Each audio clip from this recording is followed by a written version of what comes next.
Yeah, I'll have to I'll lift this one out, but first let's get yours through there. No, you should pass here. It's hard. We move your bike first, then we can pull this bike. I have a rope. Okay. We just need to get it up here. Here? Yeah. Alright. Okay, 1, 2, 3. Okay.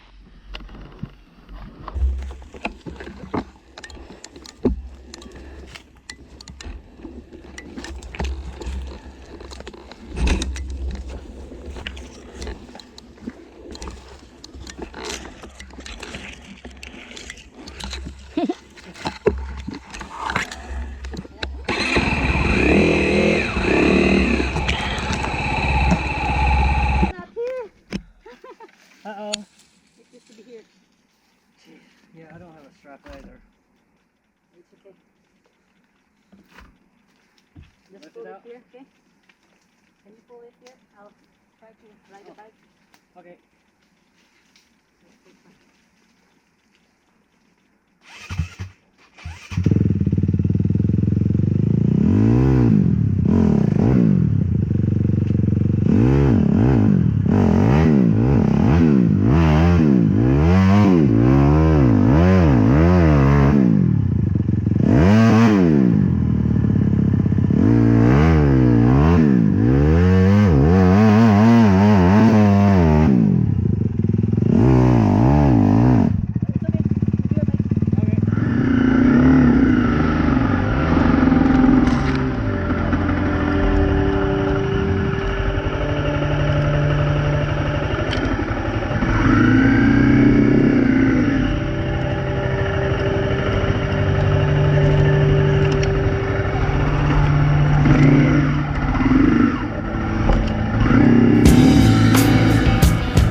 needs a little bathing. It's okay. Na-stuck Yeah. pa ako sa puti kahit Mahiya ka naman. nakakaya mo. He got stuck somewhere? Yeah. A little bit. I was surprised I didn't get stuck, but he did get in a worse place than I did. You know what? It was He's not a like good driver. quicksand. He's not a good driver. That's why he got stuck. You know, I did good coming back, but I didn't do so good coming up the one hill on the way there. It's okay. All right. Well, thank you. That I like the way that 250X rides. Oh, I have another one. Uh-huh. Oh, okay. That's also 250. Okay, but that's a L. X also. XL. Both X. Oh, both X. Wow. Okay. The difference is this is a newer model than that one. That was an 04. This one Okay. is an 08. Okay. Yeah, I could tell a huge difference in power and pickup, and it just handles so much better because Yeah. it weighs. It's Light. a lot much lighter, 108 kilos instead of 145. Yeah, difference is a lot, really a lot. Mm-hmm.